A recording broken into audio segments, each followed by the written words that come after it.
নমস্কার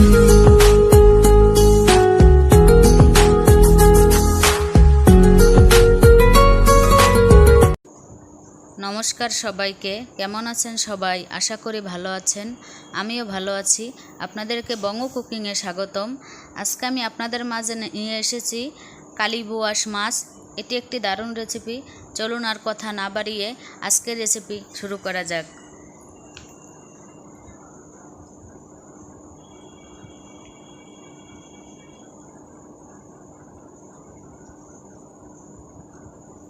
মাছগুলো piece piece করে বাজার থেকে কেটে এনেছে, ওই জন্য আপনাদের মাছটা দেখাতে পারি না।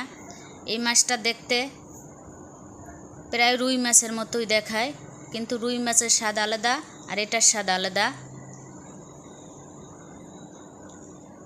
মাছগুলো এবার লবণ দিয়ে ভালোভাবে ধুয়ে নেব।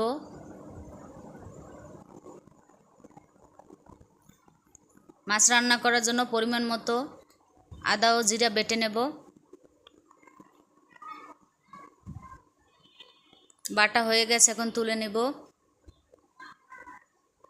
কয়েকটা শুকনো মরিচ বেটে নেব।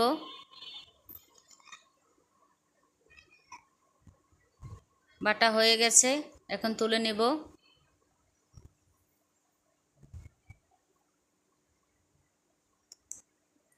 এবার ধুয়ে রাখা মাছগুলোয় পরিমাণ মতো লবণ, হলুদের গুঁড়ো,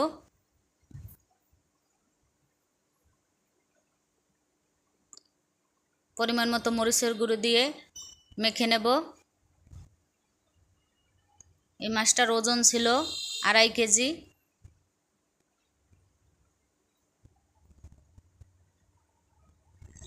এবার চুলে একটি কড়াই বসিয়ে দিয়ে কড়াইয়ে পরিমাণ মতো তেল দিয়ে দেব।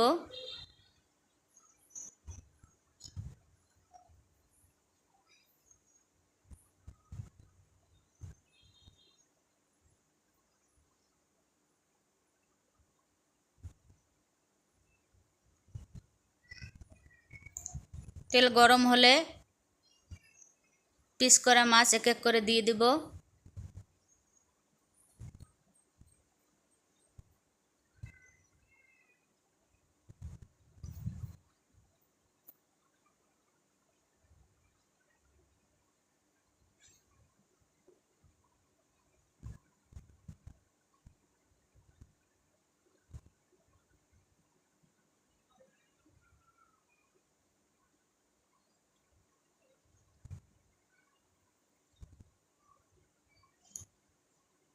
মাছ ভাজা হয়ে গেছে, এখন তুলে নেব।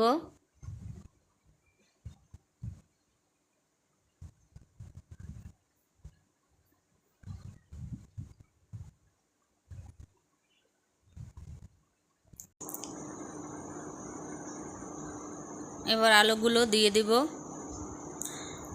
আলুগুলো লাল লাল করে ভেজে নেব।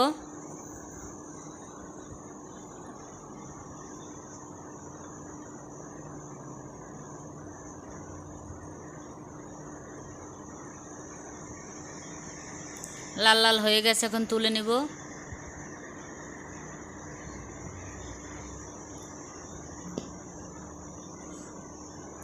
এবার আর একটু সরিষার তেল দিয়ে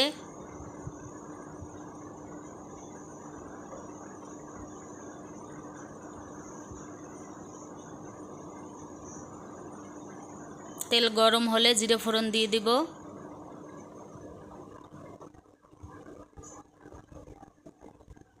একটা তেজপাতা দিয়ে দিলাম ছিঁড়ে। কয়েকটা গোটা দারচিনি ও এলাচ দিয়ে দিলাম।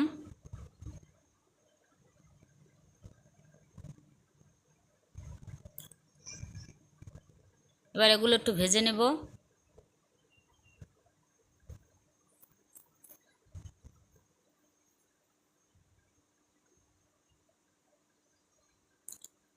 এবার বেটে রাখা মরিচ ও আদা জিরা বাটা একটু জল দিয়ে গুলে নেব। গুলে কড়াইয়ের ভিতরে দিয়ে দিব।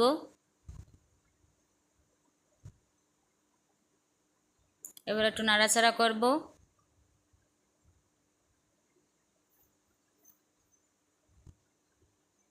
স্বাদ মতো লবণ দিয়ে দিলাম।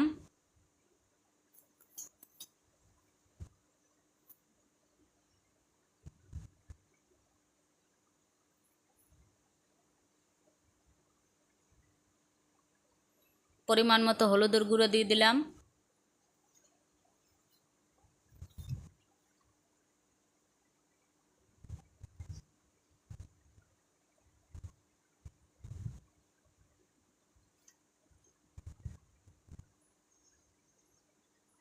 কয়েকটা কাঁচামরিচ কেটে দিয়ে দিলাম।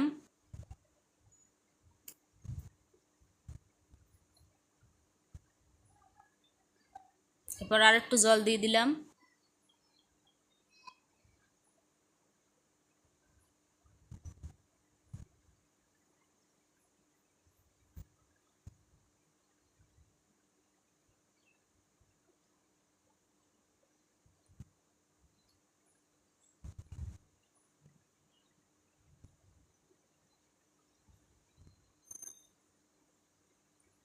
পরিমাণ মতো ধনিয়ার গুঁড়ো দিয়ে দিলাম।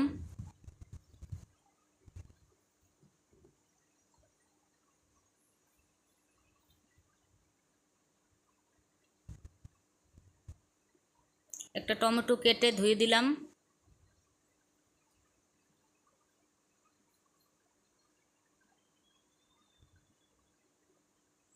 এরপর ভালোভাবে কষিয়ে নিব।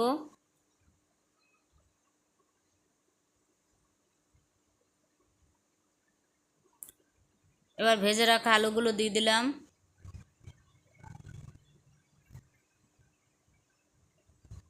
আলুর সাথে মশলাটা আর একটু কষিয়ে নিব।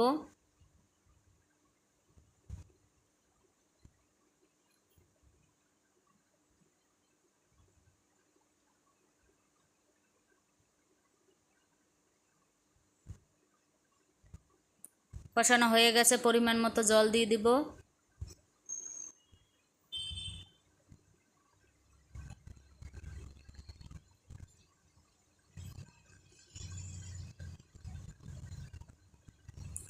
ঝোল ফুটে উঠলে ভেজে রাখা মাছের পিসগুলো দিয়ে দিব।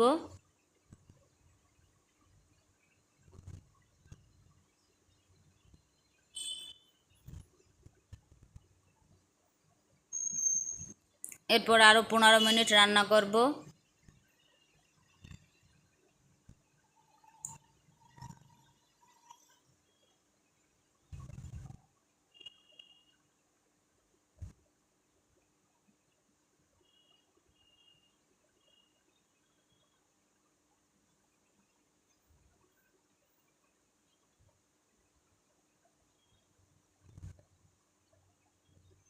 সামান্য পরিমাণ একটু চিনি দিয়ে নিলাম।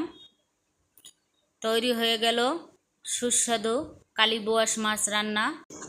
এই রান্নাটা খেতে দারুণ হয়েছিল। ধন্যবাদ সবাইকে। আপনারা এই মাছটা এভাবে রান্না করে খাবেন। ভালো লাগলে লাইক, কমেন্ট, শেয়ার ও সাবস্ক্রাইব করে পাশে থাকবেন। ভালো থাকবেন। খুব তাড়াতাড়ি দেখা হচ্ছে বঙ্গ কুকিংয়ের নতুন আরেকটি রেসিপিতে।